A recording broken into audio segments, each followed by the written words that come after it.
How's it going, everyone, and welcome back to Rangers Rundown.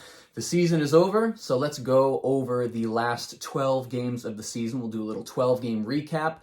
We'll talk a little bit about the first-round matchup against the Pittsburgh Penguins, and then we go on our merry way, and we start on Tuesday. So, last 12 games. We were at New Jersey, where we won 3-1. Then they won, when Pittsburgh came to town, they won 3-0, shut the Pittsburgh Penguins out, which is a great sign for next week. Then Ottawa came in and we won 5-1. Then Carolina came and we lost 2-4, but Carolina is a great team. Then we went to Philadelphia where we won 4-0, and then Detroit we won 4-0. Then Winnipeg we won 3-0. So 3 straight shutouts, which really helped some of their team stats on this side of the board.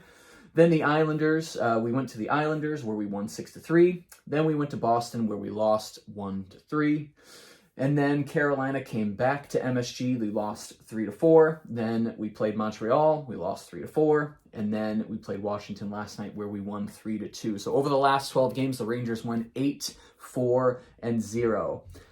I think I predicted, correct me if I'm wrong, 12 games ago. What did I say? 7-4-1, something like that. So Rangers about where I thought they would be, winning 2/3 of their games, which is very good. The next maybe 7 games go like this. Round 1 against the Pittsburgh Penguins. Game 1 is next Tuesday, the 3rd of March, and then every game is 2 days apart. So we have March 3rd, March 5th, March 7th, March 9th, March 11th, March 13th, and March 15th. Now, if one of the teams does a sweep, we won't need to worry about games 5, 6, and 7, but that's probably not going to happen. As much as I believe that the Rangers are going to win this series, I don't see them sweeping the Penguins. Maybe 5 games for the Rangers to win, but it'll probably take 6 because the playoffs are a whole different beast, and you are playing against Crosby, Malkin, and Letang. So, Shesterkin, let's do some player stats. 36-13-4 is his record this season with a .207 goals against and a .935 save percentage. If he doesn't win the Vezina Trophy, there will be riots in the streets of New York. He is the clear-cut best goalie of this season. Is he the best goalie in the league? I don't think he's been in the league long enough to put him at the best goalie in the league, but he definitely was for this year alone. Georgiev, 15-10-2. Respectable end of the season for Georgiev. He struggled through the first 2/3 of the season, but then his last 8 games, he really stepped it up. .292 goals against and an .898 save percentage. Not fantastic stats. We'll see where he ends up this offseason if he does get traded, which it looks like he is going to. Panarin, 75 games, 22 goals, 74 assists, 96 points, and a +21. He is still the superstar that we got a couple years ago. If he had played all 82 games, he would have very easily passed 100 points for the first time in his career, but this is a new career high for him. So good for him. Zibanejad, 81 games, 29 goals, 52 assists, 81 points, and he is a +30. Again, not really much new we can say about Zibanejad. He is still the superstar first center that we know he is. Kreider, 81 games, 52 goals, 25 assists, 77 points, and a +19. 52 goals this season for Chris Kreider. Tied for second place all time in New York Rangers franchise history for goals in a season. I believe that is correct. Fox, 78 games, 11 goals, 63 assists, 74 points, and he's a +18. Still one of the best defensemen in the league. Won't win the Norris Trophy this year, but he is definitely top 5 in the league. If not top 5, top 6 or 7, but he is among the elite goaltenders. Strome, 74 games, 21 goals, 33 assists, 54 points, and he's a +15. Not so quietly anymore, had himself a great season. It's been, is this the 3rd or 4th year that we've been talking about trading Strome? And now he's the mainstay on that second-line center spot. If they can come to terms with a contract, I think most of this fan base has come around with keeping Strome. I would like to keep Strome unless we use Strome as a way to get in a better second-line center. But that's the key. If we get rid of Strome, who are you replacing him with? Because there's nobody internally that's going to replace Strome next year. So is that going to be one of the big pickups they make over the summer? We'll see. Trouba, 81 games, 11 goals, 28 assists, 39 points, and he's a plus 25. He's one of the captains of this team, just a heart and soul guy. He works so hard every game, and the players respond well to that. Goudreau, 79 games, 13 goals, 20 assists, 33 points, and he's a plus 13. He put up way more points than any of us thought he was going to. He is here to be a defensive forward and shut down the other team, and he put up 33 points while he was doing that, so nice job. Lafreniere, 79 games, 19 goals, 12 assists, 31 points, plus 2. A plus 30-point season is not bad for a 19-year-old.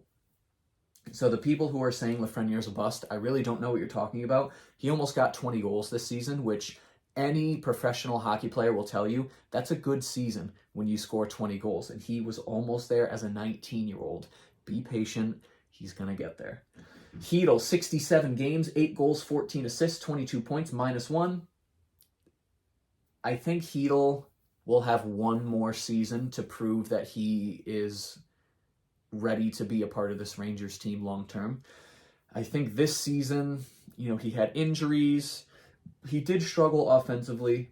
I think the team's going to give him one more year. We'll see how he does in the playoffs next week, and I guess the team will go from there. Miller, 82 games, the only player on the team to play all 82 games. 7 goals, 13 assists, 20 points, and a plus 23.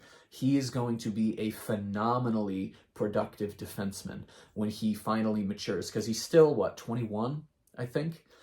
He's not in his prime yet, and if this is him not in his prime yet, he's going to be a fantastic defenseman. Kopp, 16 games with the Rangers, but put up 18 points, 8 goals and 10 assists, plus 13. I really don't think there's a way the Rangers keep Kopp next year just because of how strapped they are against the cap, but we'll see what they can get in return for him. Kakko, 43 games, 7 goals, 11 assists, 18 points, and a plus 9. He only played half the games this season, so if he played all 82 games, maybe he gets to 36 points, which, respectable. He's a year older than Lafreniere, so we'd like to see him put up a few more points than that, but injuries kept him out of the lineup. Hunt, 76 games, 6 goals, 11 assists, 17 points, and he's a minus 10.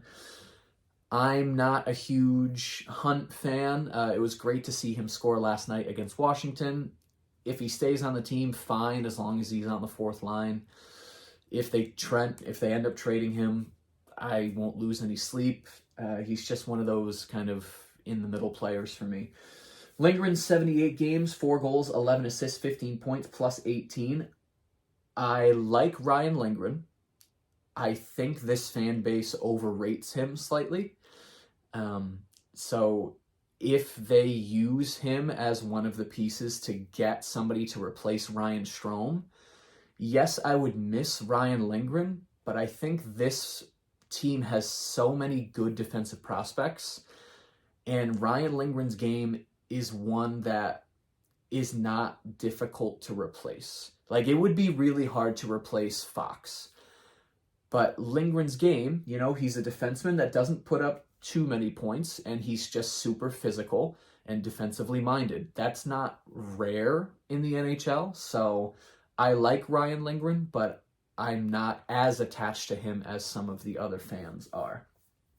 I do like him, though. Vetrano, 22 games with the Rangers, 8 goals, 5 assists, 13 points, plus 6. Do they find a way to keep him if he takes a little bit of a discount on his next contract? Maybe he wants to stay with the Rangers. If they could somehow find a way to keep Vetrano, that might be a good thing to see what he can do all season for an entire season. Reeves, 69 games, 5 goals, 8 assists, 13 points, and a minus 13. That minus 13 is not great. It's the worst one on the team, but he's not here to be an offensive juggernaut. He's here to just hit people, which he did very well. Rooney, 61 games, 6 goals, 6 assists, 12 points, minus 1. He's our fourth line center. He's just the crash and bash guy, and 12 points. Hey, we'll take it. I really like Kevin Rooney. Schneider, 43 games, 2 goals, 9 assists, 11 points, plus 5. He is going to be, if he continues the trend that he's on, he's going to be a very nice young defenseman for the Rangers to slot in that bottom pair and just be just a pest for the other team to play against. Gauthier, 49 games, 3 goals, 4 assists, 7 points, minus 9. How many goals would Gauthier have this season if he knew how to finish? That's the question. I bet you he has 13 goals this season if he finished every single time he drove to the net. God, he is such a frustrating player. Nemeth, 63 games, 2 goals, 5 assists, 7 points, -9. I think those stats are exactly what we expected from Nemeth. His job was to help Lundqvist, and Lundqvist didn't stay for too long this season. And then Nemeth was just the senior guy in the bottom pair that, did his job decently well, and we didn't really think about him too much. He was not the biggest problem on the team, which is really all you can ask from your bottom pair defenseman. McKegg, 43 games, 2 goals, 3 assists, 5 points, -11. I get nervous whenever McKegg's on the ice. That's just me. He's not a fantastic hockey player. I don't think he reads the ice incredibly well. I don't really want him to play too many games next season, but we'll see what they do to make this lineup a little bit stronger for next season. Brodzinski, 22 games, 1 goal, 1 assist, 2 points, +1. He got his goal for the year, and I think that was his quota. Didn't expect too much more for Brodzinski this season, but I do like his game. Braun, 8 games, 1 goal, 1 assist, 2 points, -1. Again, he's just the veteran guy on the bottom pair. Can't expect much more from him. Hayek, in 17 games, no goals, 1 assist, 1 point, and he was a -10. I hope he never plays another game for the Rangers. You all know how I feel about him. And Mott, 9 games, no points, a -1. He unfortunately was injured, which stinks because he worked so hard on the ice, and I loved seeing Mott on the ice because he was such a strong defensive player, and I hope the Rangers find a way to keep him. I don't imagine his contract would be too expensive. And if Mott can be on that fourth line with Rooney, and Reeves has another year in his contract, so Mott, Rooney, Reeves as a fourth line, I would love to see that. Team stats, the team went 52, 24, and 6 for 110 points, which is 2nd in the Metro, 7th in the NHL. Phenomenal season for the Rangers. 250 goals for the season, which was 16th in the league, up from 18th 12 games ago. Goals against, 204, which is 2nd in the league, only behind Carolina, which is up from 5th 12 games ago. Goals for per game, 3.05, which is 16th, up from 18th. Goals against per game, 2.49, which is 2nd in the league, up from 3rd. So these team stats, most of them are trending in the right direction. That might be a combination of the Rangers actually playing better, but also some teams that were ahead of them playing worse. Power play, 25.2%, which is 4th in the NHL, down from 3rd, but the power play has struggled as of late. Penalty kill, 82.3%, which is 7th in the NHL, up from 10th. Special teams, both ranked top 10 in the league. That's exactly what you want going into the playoffs. Shots per game, 29.2, which is 28th, up from 29th. The Rangers are not a team that shoots at the goal a lot.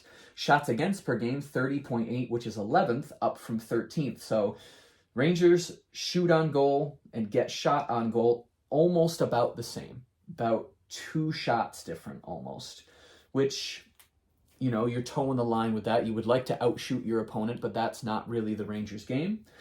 And then faceoffs, 48.1%, which is 24th in the league, up from 27th. I think this is the highest their faceoff stat has been compared to the rest of the league, which is admirable. You would like to win more faceoffs than you lose, but that hasn't really been the Rangers game, and it hasn't had to be. They've had 110 points this year with a faceoff percentage under 50%.